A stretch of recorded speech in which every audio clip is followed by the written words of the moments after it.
जय श्री कृष्ण। हमारे चैनल में आपका स्वागत है। होलाष्टक का आज 5वां दिन है और आज हम सुनेंगे श्रीमद् भागवतम के 7वें अध्याय के 5वें दिन की कथा। तो अंत तक इसे अवश्य सुनेगा और ऐसी ही वैदिक और प्रमाणभूत कथाओं का श्रवण करने के लिए इस चैनल को सब्सक्राइब भी कर लीजिएगा, जिससे कि हमारे द्वारा आने वाली सभी नई कथाएं आप बिना किसी रुकावट के निरंतर सुन सकें। तो चलिए आज की कथा का आरंभ करते हैं। हमने हमारी कथा में पीछे देखा कि प्रहलाद राजनीति के विषय में संपूर्ण ज्ञान और शिक्षा प्राप्त कर अपने राजमहल वापस लौट आए और अपने शिशु को देखकर हिरण्यकश्यप अत्यंत हर्षित हो उठा और उसे उठाकर अपने गोद में बिठा लिया। तत्पश्चात उसकी मीठी बातें सुनने के लिए उसने तरह तरह के प्रश्न पूछने का आरंभ किया। किंतु जब प्रहलाद ने अपने पिताश्री के प्रश्नों के उत्तर देना आरंभ किया तो हिरण्यकश्यप अत्यंत क्रोधित हो उठे, क्योंकि प्रहलाद ने जब उत्तर दिया तो उसमें मात्र भगवान श्री हरि विष्णु की प्रशंसा और उनकी अनन्य भक्ति के विषय में ही बात कर रहे थे। अब देखिए, असुर कुल में जन्म लेने के पश्चात भी प्रहलाद भगवान श्री हरि विष्णु के अनन्य भक्त थे और उनके पिता भगवान श्री हरि विष्णु को अपना शत्रु मानते थे। इसीलिए हिरण्यकश्यप ने अपने पुत्र को भी नहीं छोड़ा। उसने भगवान श्री हरि विष्णु के प्रति द्वेष, ईर्ष्या और शत्रुता के कारण अपने पुत्र को अनेक प्रकार के कष्ट दिए और कई प्रकार से मारने का प्रयास भी किया, किंतु सभी प्रयास निष्फल रहे और अब थक हार कर हिरण्यकश्यप ने प्रहलाद को वापस गुरुकुल भेज दिया। इस प्रकार छोटे प्रहलाद ने तो गुरुकुल में भी सभी बच्चों को भगवान श्री हरि की अनन्य भक्ति के विषय में उपदेश देकर उनके जीवन को भी सही मार्ग पर ले जाने का प्रयास आरंभ कर दिया। अब उपदेश सुनने के लिए उन बच्चों की आतुरता देखकर प्रहलाद उन्हें उनके हित में उपदेश करने लगते हैं। वह कहते हैं कि बुद्धिमानी व्यक्ति को चाहिए कि वह बचपन से ही भक्ति का अभ्यास करे। यह मनुष्य जीवन अत्यंत ही दुर्लभ है। यद्यपि यह अन्य प्राणियों के शरीर के समान ही अस्थायी है, फिर भी इस मनुष्य शरीर में भक्ति करके जीवन की सर्वोच्च पूर्णता प्राप्त की जा सकती है। भगवान विष्णु प्रत्येक जीव के स्वामी है, उनके परम हितैषी मित्र है और इसलिए हम सबके लिए उनकी भक्ति करना अत्यंत सहज है। मेरे प्रिय मित्रों, इंद्रियों द्वारा भोगे जाने वाला सुख तो प्रत्येक योनि में उपलब्ध रहता है और हर प्राणी अपने कर्म अनुसार उसे प्राप्त करता ही है। जिस प्रकार हमें अपने जीवन में बिना कोई प्रयास किए दुख मिलते हैं, उसी प्रकार सुख भी बिना किसी प्रयास के ही आते हैं। इसलिए आर्थिक विकास और इंद्रिय भोग विलास के लिए प्रयत्न करना समय की व्यर्थता ही है।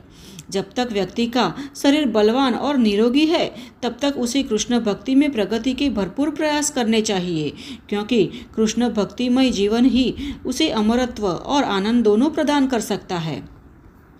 मेरे प्रिय मित्रों, भागवतीय ज्ञान से विहीन लोग इंद्रिय भोग विलास से बहुत अधिक आसक्त रहते हैं और इसलिए वे सुंदर स्त्रियों के हाथों में कठपुतली बन जाते हैं। ऐसे लोग निश्चित ही असुर श्रेणी में आते हैं। जीवन को ऐसे तुच्छ उद्देश्यों के लिए गंवाते हुए वह अपने घर और स्वजनों से घिरे रहते हैं और अपने हाथों से स्वयं को भौतिक जीवन की बेड़ियों में जकड़ देते हैं। मित्रों, यद्यपि तुम सब असुरों के पुत्र हो, परंतु फिर भी तुम्हें उनसे दूर रहकर भगवान नारायण का आश्रय लेना चाहिए। एकमात्र भगवान नारायण ही हमें भौतिक जीवन से मुक्ति प्रदान कर सकते हैं। वे परमात्मा है और समस्त प्राणी के पिता है, क्योंकि इस सृष्टि के प्रत्येक प्राणी का भगवान नारायण के साथ प्रत्यक्ष सनातन संबंध है। इसीलिए भक्ति द्वारा उन्हें प्रसन्न करना अत्यंत ही सहज सरल मार्ग है। मेरे प्रिय मित्रों, कृपा वही कार्य करो जिससे भगवान नारायण तुमसे प्रसन्न हो। अपनी आसुरी प्रवृत्ति को त्याग दो और शत्रुता तथा द्वंद्व रहित होकर व्यवहार करो। समस्त प्राणियों पर दया दिखाओ और उन्हें भक्ति का ज्ञान देकर उनके सच्चे हितैषी मित्र बनो। जो भक्त भक्ति द्वारा भगवान नारायण को प्रसन्न कर लेता है, उसके लिए इस संसार में कुछ भी अप्राप्य नहीं रहता। ऐसे भक्त केवल भगवान के चरण कमल का गुणगान करते हुए पूर्णतः संतुष्ट रहते हैं। उनके लिए धर्म, अर्थ, काम और मोक्ष जैसे विषय कोई महत्व नहीं रखते। आनंद के धनीभूत भंडार भगवान नारायण को प्राप्त करने के पश्चात फिर भला अन्य किसी वस्तु की आवश्यकता रह जाती है? आगे प्रहलाद कहते हैं कि भगवान नारायण की भक्ति का यह दिव्य ज्ञान मुझे महर्षि नारद ने प्रदान किया था। यद्यपि शुद्ध भक्तों की कृपा के बिना इस ज्ञान का आत्मसात करना अत्यंत कठिन है, परंतु जो व्यक्ति नारद मुनि जैसे भक्तों अथवा उनके भक्तों का आश्रय लेते हैं वह सहज रूप से इस ज्ञान के गूढ़ अर्थ को समझ जाते हैं। मैंने यह भागवत धर्म नारद मुनि जी से ही प्राप्त किया है। अब प्रहलाद के इन वाक्यों को सुनकर असुर पुत्रों ने पूछा, प्रहलाद, तुम और हम सब बच्चे यहाँ एक साथ गुरुकुल में रहते हैं। शुक्राचार्य के पुत्रों के अतिरिक्त हमने आज तक यहाँ अन्य किसी गुरु को नहीं देखा है और अपने महल में भी ऐसे किसी संत के संग की कोई संभावना नहीं है। फिर जरा बताओ कि तुमने कब और कहाँ यह ज्ञान नारद मुनि जी से सुना। इस विषय में हमारे मन में बड़ी उलझन है, कृपया इसका समाधान करो। तब प्रहलाद ने कहा, जिस समय मेरे पिताजी मंदार पर्वत की घाटियों में घोर तपस्या करने चले गए थे, उस समय उन्हें अनुपस्थित जानकर देवताओं ने असुरों पर आक्रमण कर दिया। उनके बाहुबल को देखकर असुर चारों दिशाओं में भाग खड़े हुए और अपने घर संपत्ति तथा परिवारजनों को वहीं छोड़ दिया। अब विजयी देवताओं ने हिरण्याकश्यपु के महल को लूट लिया और उस समय देवराज इंद्र ने मेरी माता को भी बंदी बना लिया। उसी समय वहाँ श्रील महान नारद मुनि जी प्रकट हो गए।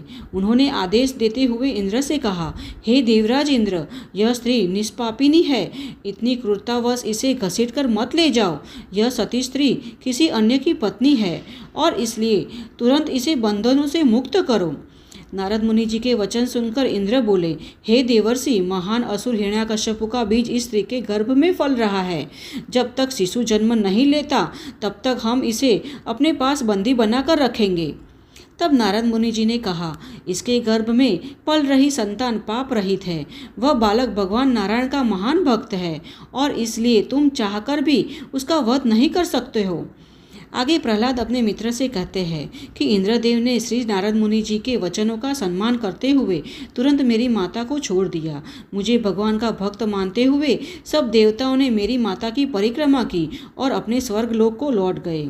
तत्पश्चात श्री नारद मुनि जी मेरी माँ को अपने आश्रम में ले आए और उसे पूरी सुरक्षा का आश्वासन देते हुए उनसे कहा, बेटी, जब तक तुम्हारे पति नहीं लौटते तब तक आराम से यहाँ रहो। उस समय मेरी माँ ने नारद मुनि जी से वरदान मांगा कि मैं उस समय तक उसके गर्भ में रहूं जब तक मेरे पिता तपस्या करके नहीं लौटते।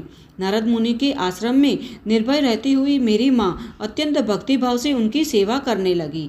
अब अक्सर नारद मुनि जी मेरी माता को बैठाकर भागवत उपदेश दिया करते थे और मेरी माँ के गर्भ में होने के कारण वे शब्द मुझे सही सही सुनाई देते थे।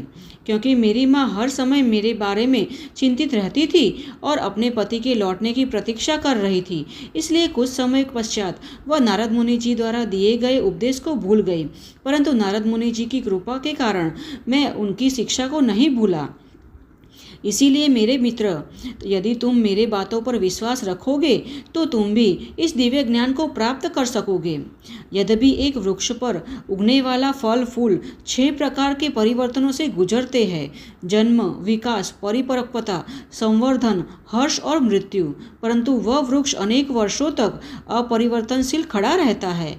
इसी प्रकार जीवात्मा द्वारा प्राप्त भौतिक शरीर विभिन्न परिस्थितियों में विभिन्न परिवर्तनों से गुजरता है, परंतु आत्मा में यह परिवर्तन नहीं होते, क्योंकि आत्मा और परमात्मा दोनों चिन्मय, सनातन और अपरिवर्तनशील तथा आध्यात्मिक है। बुद्धिमान व्यक्ति मोह और अज्ञानता का त्याग कर देता है।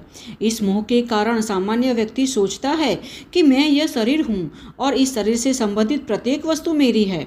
जिस प्रकार एक भूवैज्ञानिक पत्थरों के बीच में सोने को पहचान लेता है, उसी प्रकार उन्नत आध्यात्मिकवादी जानता है कि किस प्रकार अस्थायी शरीर के भीतर स्थायी आत्मा है।